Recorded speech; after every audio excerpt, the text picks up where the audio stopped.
So yesterday we covered the basic structure of a PLSQL program. Today we are going to cover other basic structures, uh, particularly decision making statements. So there are three kind of structure in any programming language, that is sequential. By default, every statement is executed sequentially. Then we have another kind of statement. These are called decision making or decision structure, selection structure or decision structure. Third one is our looping statement. So in any programming language, whether C or C++ or Java, these three kind of structures are available in any kind of language. By default, we have sequential, and we can alter the flow of execution using decision making statements or looping statements. So it is these control that are used singly or together that allow PL SQL developer to direct the flow of execution through the program. So using this, you can control your program, you can control the flow of execution of your program. Uh, Selection structure, we will cover selection structure in today's lecture. That uses a relational and logical operator to make the condition. So in selection structure, we have to use the some condition, and based upon the result of condition, the control jumps from one statement to another statement. So we have different kind of operators that are available in any other language. Same operators are available in you can say PLSQL also. These are called relational operator, and they are used for you can say comparing the different values, comparing the different statements or you can expressions. So these are equal to, it is not double equal, it is single equal to. This is not equal to, you can write not equal to either this way, or this is also possible. So there are two different notation for not equal to. You can use either this one or this one. Equal to is here single operator. Single operator is not assignment operator, it is just a relational equal to operator. And rest of operator are less than, more than, less than equal to, and more than equal to. So all these are the relational operator. Besides, we have logical operators also. There are three kind of logical operator: and, or, and not. So these are the three operator that can be used in combination with all the relational operator, and you can create any kind of complex conditional statement using all these operators. With conditional or you can say selection structure, we have three or four different kind of structure. One is if, another one is if then else, third one is else if ladder you can say, fourth one is case, and searched case. So these are four kind of selection structure.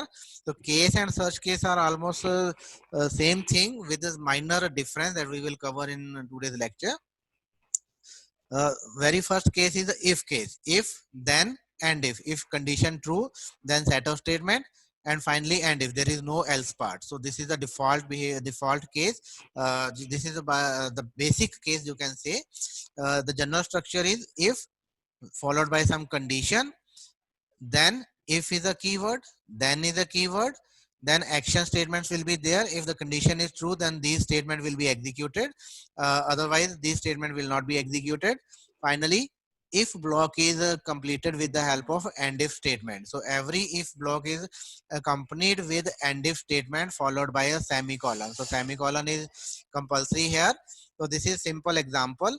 In the declaration part, I am declaring a variable vday, which is a variable of type varchar, and equal to, this is now assignment operator, colon equal to ampersand day. Now ampersand day, ampersand is our substitution variable. Now it is, I am creating a substitution variable whose values will be read by the program at the runtime. Begin, we are checking the value of the vday. If vday is equal to Sunday, then we are producing the output Sunday is a holiday. And if, so if start from this position, and from this position, this all is a if block, and this all is a begin block. This is a declare block. So your program is divided into different blocks. Here we have a if block only, and there is no else part. So always indent your program for the readability. Like I have written this program, I have not used any of the indentation, but it will be better if you put some indentation here, some indentation here, and indentation here, indentation here, and so on. So that will be that will make your program more readable. So what will be the output of this program? That depends upon the value that is entered by a user. So if user enters Sunday in capital letter, then this condition will be true. Then you will see this particular output. Otherwise, there will be no output on the monitor. So it is very simple example of the if statement. Then after if statement, we have another structure that is called if else. In the if else, again structure is almost same. It start with if followed by condition, then these are the keyword if and then both are keyword, then some set of statement which will be executed if the condition is true. Then there is a else part, again followed by set of statement that will be executed if the condition is false. Finally the block completes with end if statement. So don't forget to put the end if statement. This is a major common mistake that generally people start the if statement but it's not end the statement. So you always put the end keyword also and if also and followed by semicolon. So semicolon is compulsory here. So this is example, another example. So suppose I have a number n and I am going to read the value of number from the keyboard. Begin if condition. Condition is mod is a built-in function that will calculate the modulus of the value. So it is basically equivalent to n modulus 2. So n modulus 2 means it will return the remainder of the this particular operation. And if the remainder is 0, I am checking condition is if remainder is equal to 0, then the output will be that number is even. Otherwise else part is that the number is odd. So if condition is true, then if part will be executed. If condition is false, then else part will be executed. So as you can see, now this program is indented program. This means every statement, so it is very much clear that declaration starts here and there, begin starts here and here, if start here and here. So it is indented program and all these statements are a part of if and all these statements are part of else statement, else statement. So you should create the program like this. Indentation should be there properly, otherwise your program will not be readable. So the output of this program will be again dependent upon the value that will be entered by the user from the keyboard. So if user enters the even number, then output will be even. If a user enters the odd number, then output will be the number is an odd number. Then next case is our if, then, else if, and if. Again if condition, then first statement, else if. Now if is along with else. So ELSE, there is no ELSIF, else if. Just take care of the spelling also here, that it is not else if, it is ELSIF, else if.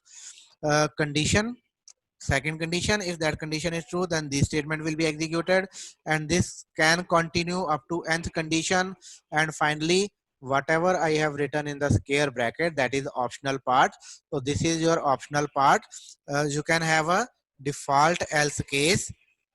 If none of these conditions satisfy, then by default else case will be executed. So you can include the else case or you can omit this else case also. So it is a optional part, optional structure in this particular structure. So you can write it or you can omit it. So this is example. So I am getting a number from the user. So a number will be entered by the user at the from the keyboard at the runtime. Now I am checking if the number is more than 90, then I will output A grade. If number is more than 80, and this is now I am joining two different condition. N is more than 80, n is less than 90, and I am combining these two conditions using AND operator. So AND is again a logical operator. So you can use this to combine two different relational operators. So else if if this condition satisfies, then it print the B grade, else if C grade, else if D grade, and E grade, and finally else part, which is optional part. You can write it or you can omit it also. So else part, finally you have to print the fail message. So your if part start from this position and ends at this position. Begin part, begin block start from this position, ends at this position. So semicolon is there, semicolon is there. So every statement ends with semicolon, but semicolon is not there after the if statement or else if statement. There is no semicolon, no semicolon, no semicolon, no semicolon, no semicolon, but semicolon is there. ठीक. So you have to take care of all these things. If the structure is not proper, then your program will not be compiled, and you will get some error message accordingly. So the output of this program will be again depending upon the number that is entered by the user at the runtime. So accordingly, you will see either A grade or B grade or C grade or D grade or whatever the number, whatever the message that appears according to the number that is entered by user. So that is all about if case, if structure, then followed by case structure, which is equivalent to switch in C language or C++ language. So it is the same structure, but instead of switch keyword, we will use the case keyword. So general structure is case followed by a variable name, followed by conditions, cases, when either you can write a value or you can write condition. So this is or part, this is means or. So you have to mention only one, either mention value or mention condition. When first value, then first statement. If this value, if the variable matches with the value 1, then the first statement, action statement 1 will be executed. If variable matches with value 2, then action statement 2 will be executed, and this step continues, and it will check up to the last statement, and if that statement matches, then the last statement will be executed, and this is your default case. So this is called default case. When none of the value matches, then by default else part will be executed. So we are talking about case, end case. So end case always ends with end case followed by a semicolon. So semicolon must be there. Every statement will be end by semicolon, semicolon, semicolon. So either you have to write the value or you have to write the condition. So condition will be evaluated and the result will be compared with the value of this particular variable. If that result matches with the variable, then that statement will be executed. So there are two different variations of the case statement. The statement with value is called case statement. So if you have mentioned here value, then it is called case statement. Whereas the statement with condition, so instead of value, if you write condition here, then this is called searched statement. Instead of case statement, this is called searched statement. So we have uh, two variations in this particular structure. Either you can write the variable or you can write the condition. So if you use the variable, then it is called case statement. If you use the condition, then it is called searched statement. So that is a minor difference between case and searched case. So generally it is a 2 mark question in the examination, that what is the difference between case and searched case. So then you have to specify this particular difference, that case is a structure where we use the value, and searched case is a structure where we use condition. Okay, so this is example of case statement. So I am getting one number from the user, and then I create a case. I am putting a variable n here, and now condition is when value is 1, then it is Sunday. When value is 2, then it is Monday. When value is 3, then it is Tuesday. When value is 4, then it is Wednesday, and so on. Finally 7 Saturday, and there is a else case. If a user enters any value not between 1 and 7, then it will display the message invalid value. So it is a simple example that demonstrates the working of a case statement. So I hope it is clear now. So Yes, sir. nesting is also possible. Nesting means you can use if within if, you can use case within if, you can use if within case. Any combination is possible in case of nesting. So nesting is also possible. Now your task is you have to write a program to find the largest of three numbers. So you will accept the three numbers from the user, suppose A, B, and C, and you have to find the largest. You have to print the largest among the three number either using if else or using case statement.